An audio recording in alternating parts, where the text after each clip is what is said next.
Hello everyone. My name is Lhase Yitso.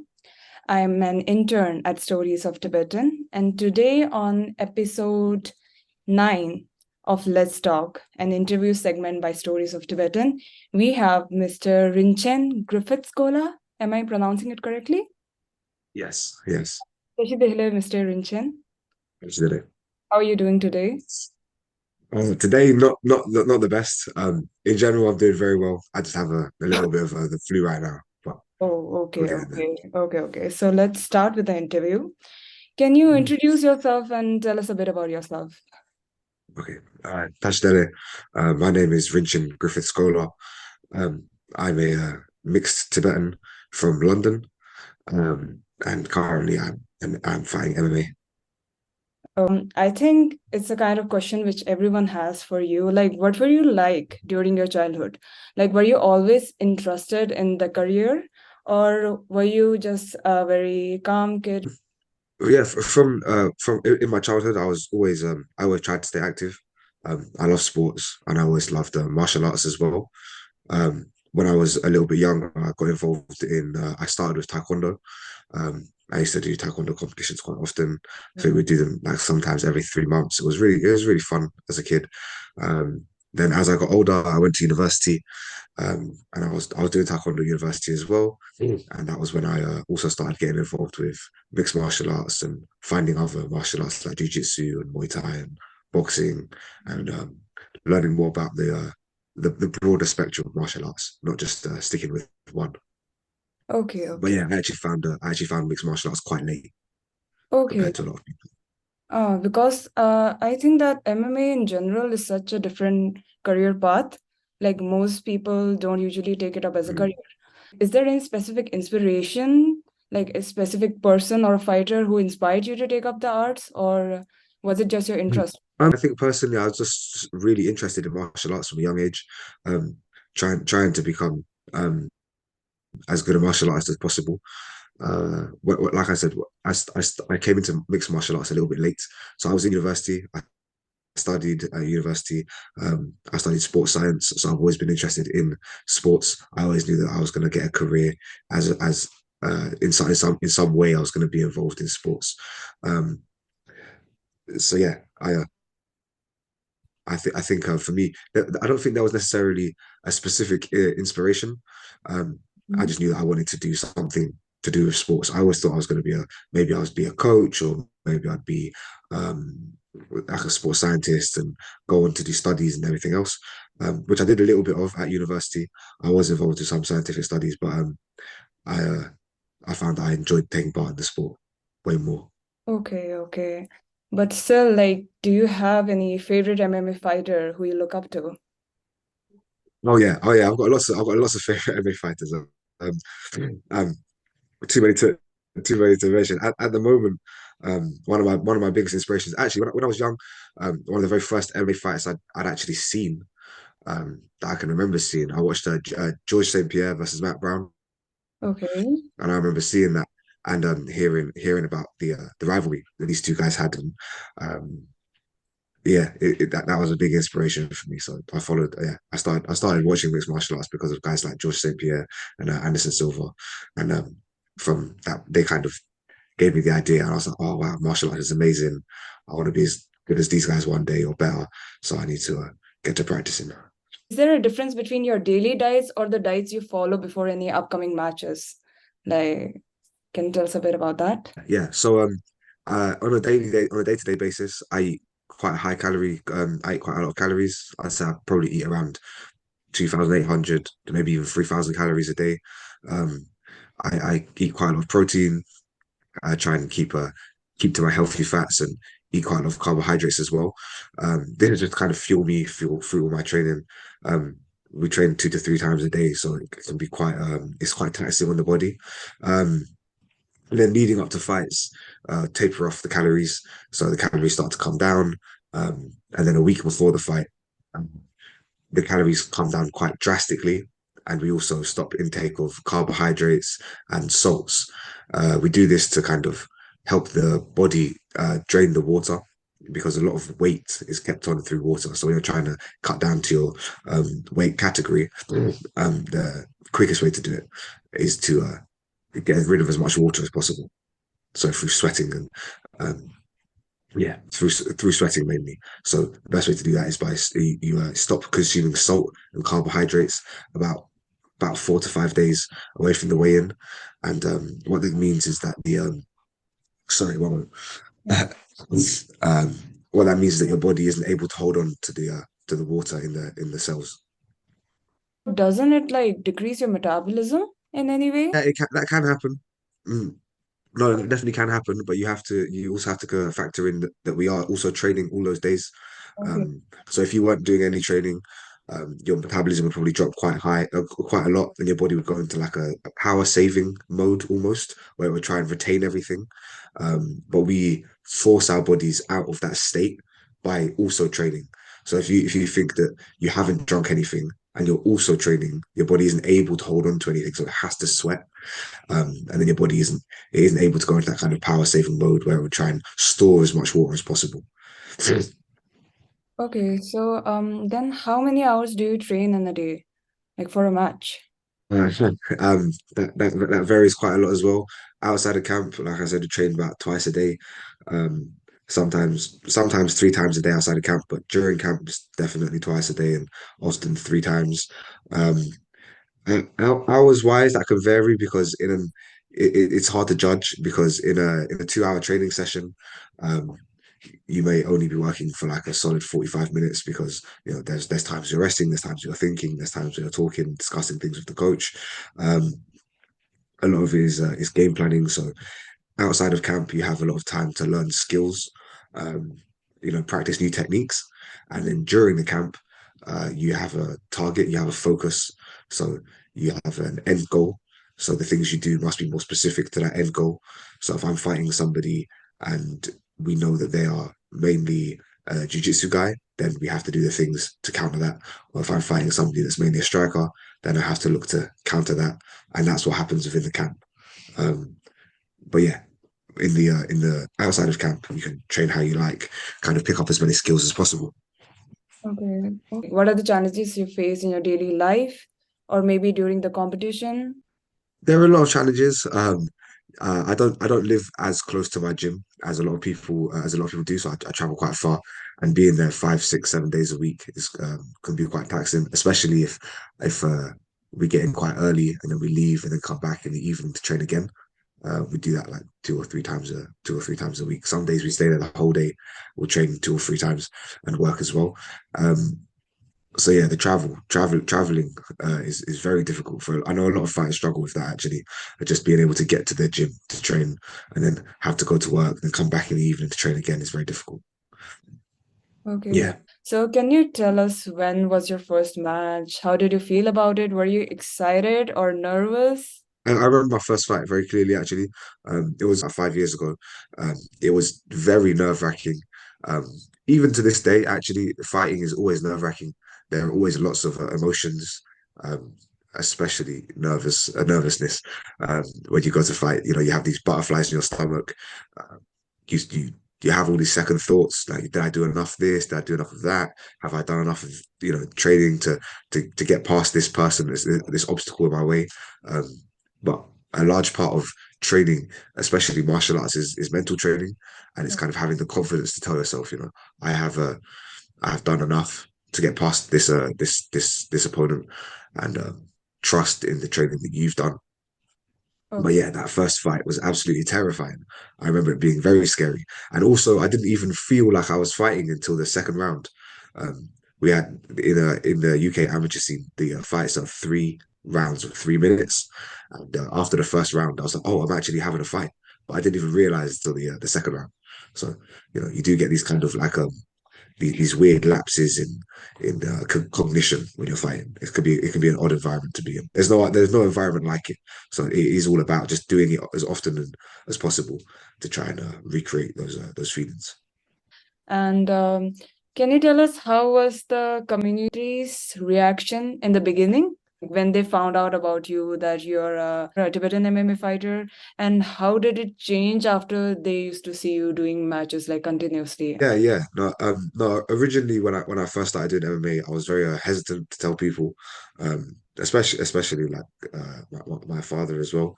Um, Mm. but I decided that I did want to pursue it properly, um, and the Tibetan community, like a lot of communities, they can be very critical of things that are outside the norm. There is a very traditional idea of what is good and what is bad.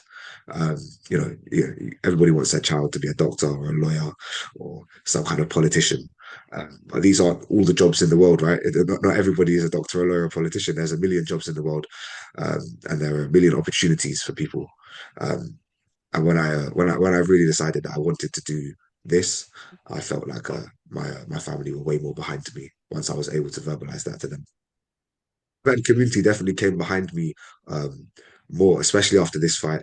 This last fight, I was able to take the flag out and Yeah, right. represent Tibet on like a larger kind of platform, especially because this fight was kind of live streamed kind of everywhere.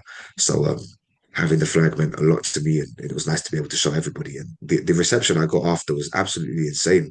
Um, yeah, it's the kind of social media presence and all the Tibetans around the world have been really accepting and very kind. Yeah, I just wanted to ask you a question about this incident as well. Like when you first raised the Tibetan flag, like what were the emotions you were feeling at that time? And did you face any kind of backlash as well after doing it? So far, I haven't actually faced any backlash, bar one single comment on an Instagram post. Some CCP troll commented something on an Instagram post. But to be honest, that's that to me that was I was quite happy that um I've only had one. I kind of assumed there'd be more, so I'm quite excited that there was only just one. To be honest, that makes me really happy because people in the comments, not only non-Tibetans, sorry, not only Tibetans but also non-Tibetans were defending the flag against this one comment. So that made me quite happy. Yeah, but yeah, it was very emotional being able to raise the flag. Um, I've Yeah. wanted to raise the Tibetan flag in the cage for a long time. So yeah, it feels like a big achievement. Okay, so were you always so deeply rooted with the Tibetan culture, or did you learn more about it as you were growing up? I'm a half Tibetan. Yeah. I've always, and I live in London, just in case people weren't aware. We don't have the largest Tibetan community, and London is. I've said this previously, but London is very large. So the Tibetan community that is in London is very spread out. Um, so it means that growing up, you have a very limited amount of time to spend with Tibetan people, outside of typical like Losar parties, um, uh, like a summer picnic. There isn't always the most time to spend with Tibetan people, so you're not exposed to the culture as much. Um, I definitely feel like more connected as I've gotten older, but as a youngster, I was definitely also, uh, I definitely also felt my Tibetan heritage as much as I could. Yeah. Okay, so when you were younger, did you face any sort of identity crisis though? If I'm supposed to be like this, if I'm supposed to be like that, if I'm supposed to act more. Yeah, definitely. Yeah, definitely. No, definitely. I did feel like that actually, especially when the more I found out about Tibet as a youngster, the more I kind of not not doubted who I was, but the more I kind of tried to understand what kind of Tibetan I am. My father's from Kham, he's a Khamba, um, and growing up in the UK, not a lot of Tibetans are from Kham in the UK. So my dad's way of being is very different to how a lot of other Tibetans are. Also, I went to Tibet. So when I was 9, I was able to go to Tibet, and I was there for a long time. I was there for a couple months. So I have quite a deep experience there. Um, I was with the children in the villages every day, um, for many months. So I do feel like the Tibetans that are in Tibet are very different to the Tibetans that are outside of Tibet. Mm. I did definitely feel some kind of identity crisis at one point, but I seem to have gotten over that, I think. Okay. Being a Tibetan, and being a public figure as well. Do you feel any sort Oh, of I wouldn't call myself a public figure, but public figure? Don't know. Yeah, being a Tibetan and being a public figure, as I said, do you feel any sort of pressure representing the Tibetan community on a much larger scale? sometimes I do. I've always regretted not being able to speak Tibetan. As a young child, obviously my father is Tibetan, my mother isn't Tibetan. So it can be very difficult because you spend a lot of time with your mother as a child. Um, so obviously my dad worked when he came to this country. He worked many jobs for a long time. He very rarely took a day off for many years.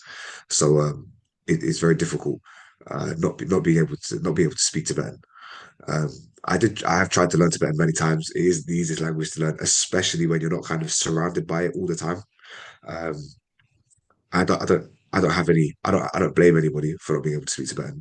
Um, it's something that I wish to eventually do. I do eventually wish to learn. Um, it just takes a long, long time to get any kind of good at it. Um, yeah, Okay, so I guess that's the only kind of regret. yeah. Okay, so you mentioned that you have tried learning Tibetan when you were younger, right? Like the language, Yes, writing. yes, Can you tell us yes, like any yes, yes. specific incident which you remember from it? When I was in Tibet, I could speak Tibetan quite well as a youngster. Um, my dad, we were in Tibet for a few months. I was, going. I was with Tibetan children all day, so we would talk amongst ourselves. Um, so I was able to speak a certain level of Tibetan, kind of conversationally. However, now when we come back from Tibet, we're so far away from that. Everybody speaks English. Obviously, we live in the UK. You're taught your lessons in English at school. Um, there is no emphasis on learning Tibetan outside of that. So it's very difficult when you're not entirely surrounded by a language to become good at it. You have a match, I think, coming towards the end of July, right? Yes, So, July 29th. yeah, July 29th. So, are you doing any extra preparations for it? I wouldn't say I'm nervous. I wouldn't say I'm nervous. I'm looking forward to it. Okay, I'm okay. very eager for this fight. It's going to be a good fight. I was um I was hoping that this fight would be 5 rounds because it is for a belt. It's for a championship. Unfortunately, the organization's made it 3 rounds, but there's nothing I can do about that. Um, I, yeah, any extra preparation? I wouldn't say there's any extra preparation. I'm definitely being more careful with my preparation. I'm facing a better fighter than I fought last time. So I do have to be smarter with what I'm preparing for. I'm facing a better. This guy is a better mixed martial artist than my last opponent. He's able to mix up his skill set uh, Mm. at a much higher level than my last opponent. So I have to be more aware of what the dangers are. Like I said earlier, in the coming weeks, now I'm nearly. I think I'm in the 8th week, so I'm 8 weeks away from that July 29th date. So I think we just have to be very persistent with what we're doing. So all the training has to be geared towards this one opponent. We don't waste any training time. There's a there's no time. It's not that there's no time. It's just this is not the right time to try and learn new skills. This is the time to perfect the skills that you have and make sure they're the correct skills for the opponent you're going to face. You mentioned that the opponent you're going to be facing, he is stronger than your previous opponent, right? Well, this is just an arbitrary Right. judgment on my part, but I do believe Okay, that yeah, this yeah. opponent is better than my last opponent. Okay. Yeah. So from like this incident, I just wanted to ask that who has been your strongest opponent and did you learn anything after the fight? Did it teach you any new skills? Yeah, yeah. Oh, definitely. My strongest opponent. I mean, like purely physically, my strongest opponent. That would have to be the person I fought in my second fight. Um, he was very tall. I fought at a different weight category as well. So now I fight at flyweight, which is 57 kilos. But previously, I was fighting at 61 kilos, which is bantamweight, and I was fighting a very tall, um, very very strong wrestler. His name was Eon. Um, no, his name was Papa Ionut. Yeah, sorry, his surname was Ionut. But yeah, he was very good. He was very good. He was very strong. He beat me in our match. He was able to hold me down. He was able to out wrestle me. I didn't take any damage, luckily. Um, we didn't actually end up doing my striking. He was a very heavy grappler. So, but he was an absolute unit. He was about 6 foot, um, and on the day he was a lot bigger than me as well. I'm quite sure. So on the day he was a lot bigger than me. So did you learn anything after the match when you were in that position where Yeah, you definitely. like you might be losing? Definitely. Yeah. You learn most of most of your learning from fights is done after you lose. I wouldn't say you learn much from your wins. When you win a fight, you can only really you, there is only as a fighter, and I know a lot of fighters are like me as well. We're very critical of our performances. So if you win a fight, you have to you should be able to celebrate that, but at the same time, you should be able to look at what you did wrong. But it's much easier to look at what you did wrong if you've lost the fight, right? Yeah. So we do all of our learning from our losses. Um, I've had quite a few losses, so I've done quite a lot of learning. But yeah, from that fight, I was able to learn a lot. I was able to learn a lot from that fight. Okay. I Yeah. was able to learn that I was in the right category. You know, after I had that fight, I cemented myself as a flyweight. Shortly after, a few fights after that. So yeah, you definitely do a lot of learning from your losses. Yeah.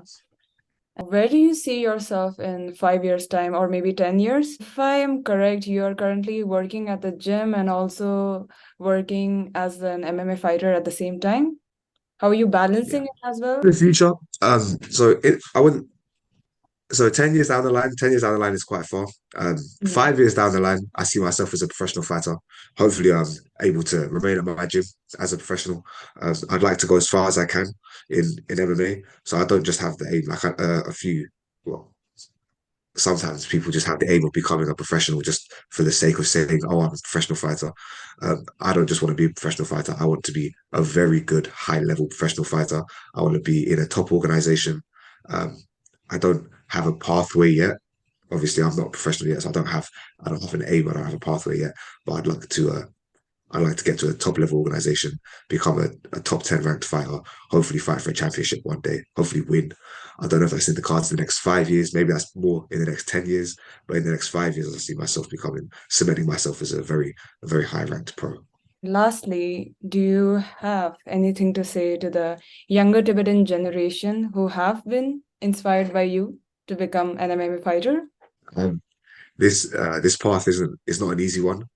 Um, Even if you don't pursue mixed martial arts to a high level, that's fine. You can pursue it to whatever level you feel comfortable. If you just want to pick up new skills, please do that. Don't think that you have to become the next professional, the next big thing. Mixed martial arts it takes so much dedication to become good at it. Um, but if you are serious about mixed martial arts, you should put 100% effort in, 110%. There are no shortcuts. There are no easy days. Um, in the training we do, there are no easy days. There's never a time where you feel like, oh, you smashed everybody in training today. You did this, you did that. There are no days like that. Every day you will suffer losses. Hopefully, you grow a little bit from those losses. It's not easy. You will never be. And if you do find yourself feeling like the big fish in a small pond, leave that pond. Go somewhere where you're being tested. Go somewhere where you can test yourself. Just keep pushing. Keep trying to learn. We are done with the questions for today. Do you have anything else you would like to add or anything else you would like to say? Just like to say thank you. Thank you to everybody. Thank you to the whole Tibetan community everywhere. Thank you to yourself. And thank you to everybody that's kind of sharing my story. I really do appreciate it. And I really do feel the love from the whole Tibetan community around the world. Okay. Thank you so much, Mr. Rinchen, for taking your time of your daily schedule, of your daily life, and interviewing with us. We wish you nothing but No best of worries. luck for all your upcoming matches. And yeah. Thank you. Thank you so much.